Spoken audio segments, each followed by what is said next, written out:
Bonjour et bienvenue dans cette vidéo dans laquelle on va apprendre à maîtriser la relation de Chasles. Alors la relation de Chasles, c'est quoi? C'est une égalité que tu vas pouvoir utiliser pour simplifier ou décomposer des vecteurs. Alors ici, dans le sens simplifié, quand tu as un vecteur AB plus un vecteur BC, il se trouve qu'ici, tu as la même lettre, une addition, et attention, c'est très important, les erreurs fréquentes qui vont venir juste après. Ici, tu as un vecteur AB et ici un vecteur AC. Et bien, en fait, AB plus BC, ça vaut et ça va se remplacer par le vecteur AC. Tu peux regarder également, regarde ce dessin, si je veux faire le déplacement A vers C, je peux très bien dire je fais A B1, vecteur A B1 plus vecteur B1C. Mais tu peux faire un autre choix suivant ce que tu as besoin de démontrer, de faire au niveau des calculs demandés, A B2 plus B2C.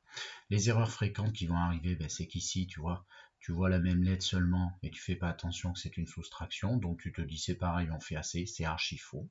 Deuxième erreur, tu vois ici bien un plus, les deux mêmes lettres ici, mais tu n'as pas fait attention que devant tu avais moins 1 pour AB et plus 1 pour BC, tu n'as pas la même quantité, donc c'est faux également. Troisième type d'erreur, c'est la même chose sur les quantités, tu vois plus et B, mais tu fais pas attention qu'ici il y en a un BC, ici il y en a deux, il t'en faut la même quantité. Il ne faut pas recopier n'importe comment. Donc en fait, si tu fais attention à ces trois éléments, tu vas faire des calculs sûrement plus justes. Alors 2AB plus BC, si tu voulais, tu vois, je peux écrire que 2AB c'est un AB plus un AB plus 1 et le BC que je recopie. Et là, un AB plus un BC, ce que je te mets ici, tu peux ceci le transformer en un AC, mais en recopiant le premier AB. Et là, tu es obligé de t'arrêter, tu ne peux rien faire de plus. Regarde, la lettre A ici démarre comme ici, tu ne pourras pas les mettre côte à côte, et tu ne peux rien faire du reste. Alors tu peux faire pause et chercher les exemples que je te propose. Alors le premier, 2AB plus 2BC. Alors déjà, tu vois, tu as un plus et tu as 2 fois AB comme 2 fois BC. Et tu aperçois que la lettre B ici termine, et ici elle commence, extrémité origine. Et bien il suffit de factoriser. Donc si tu factorises ça, eh bien ça va te permettre de faire apparaître exactement ta relation de Chasles. Et donc 2AB c'est 2BC que tu as ici. Effectivement un AB ici plus 1BC, et bien ça fait ceci, un AC. Et du coup tu recopies le coefficient devant. 2AC, ce que je te mets comme résultat. Là, tu peux utiliser ta relation de Chasles, il faut te ramener toujours à un vecteur, disons AB, plus un vecteur BC. Voilà. Deuxième exemple, si tu as cette somme vectorielle qu'il faut améliorer, la première chose à faire, c'est observer les coefficients 1, 1, 1 et les lettres. Le B, là, ici, il est devant. Ici, il est derrière. Donc, si on permute ces deux vecteurs, on a le droit, une somme vectorielle de vecteurs, U plus V est égal à B plus 1, propriété que tu as dû voir avec mes collègues, tu as le droit de permuter, ça revient exactement au même, comme pour les nombres, d'accord?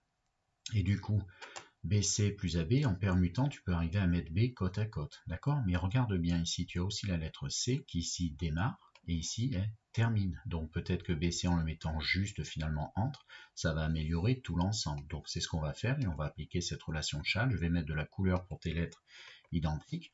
Donc un AB plus un BC, j'ai la même quantité, j'ai plus et j'ai B et B, ça, ceci, c'est un vecteur AC. Et ensuite plus CD, et tu remarques que AC plus CD va encore pouvoir s'améliorer, ce que je t'affiche à l'instant, du coup j'applique ma relation de Chasles en le vecteur AD. Voilà, on continue.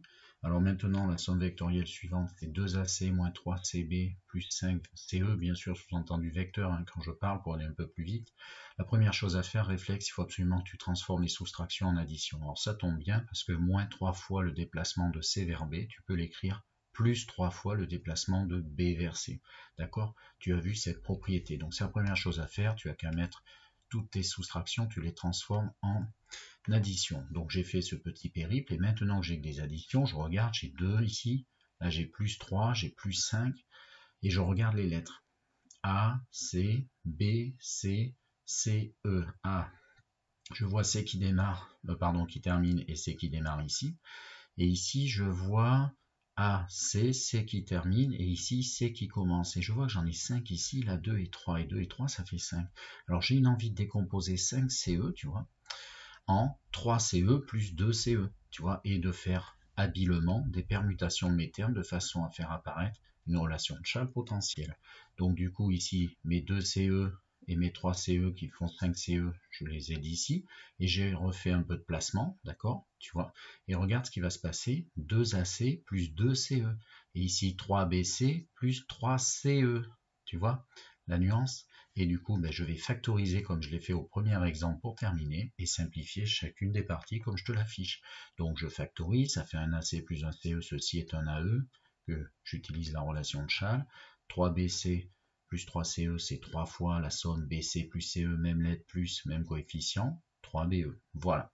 Alors maintenant, tu vas voir qu'en fait, la relation de Chasles, elle va être bien pratique pour décomposer et faire ce deuxième type d'exercice. Donc par exemple, on te donne cette figure ici où I est milieu du segment BC et on te demande de justifier une égalité vectorielle. Donc il faut montrer que le vecteur AB plus le vecteur AC vaut 2 fois le vecteur AI. Alors, ça peut un peu t'interpeller, mais quand tu dois démontrer une égalité, la technique elle est simple, que ce soit des vecteurs ou des expressions algébriques, tu pars d'un côté, tu transformes et tu essaies d'arriver à l'autre. Alors regarde ce que j'observe moi avant de partir. Je vois que j'ai des vecteurs A vers B, A vers C. Certes, j'ai une figure qui sûrement va m'aider à un moment donné. Et moi, je veux des A vers I. Et bien, regarde. Ici, tu as le point A. Ici, tu as le point A. Et je veux des AI. Si tu veux des vecteurs AI ayant des AB, tu as le droit d'intercaler, d'introduire ici une lettre de ton choix. Tu peux mettre à la place entre ta lettre Z, si ça te fait plaisir, AZ plus ZB, ou plutôt AI plus IB. Et en fait, je suis en train de faire ce choix-là, tu vois, de partir avec ce point I plutôt que ce point Z, par exemple. Ma finalité, c'est d'arriver à des AI. Donc après, on verra bien ce qu'il va obtenir du reste du calcul. Mais ton idée première, c'est d'introduire ton point I là où tu veux obtenir ce résultat ici, AI. Et du coup, AB plus AC, comme je te l'affiche, je décompose grâce à la relation de Chasles AB en AI plus IB. De même AC en AI plus IC. Tu vois l'idée d'introduire le point I derrière A pour faire apparaître des AI, mon objectif final. Après, je fais un peu de rangement. Des AI, j'en ai un ici et un ici. Donc ça m'en fait deux des AI, mais il va me rester IB et IC en vecteurs qui vont se cumuler. Donc en fait, il suffit de faire un peu de rangement, d'observer ta figure, et ça te fait IB plus IC qui termine ce calcul. Et si tu regardes bien justement ta figure, le vecteur IB plus le vecteur IC, regarde bien mon laser, et bien en fait, ça fait le vecteur nul quand tu les ajoutes. Ces déplacements IB et IC, comme I est milieu, ce sont des déplacements opposés. Donc en les ajoutant, ça fait vecteur nul, et il reste donc 2 AI, l'objectif souhaité. Voilà, au revoir.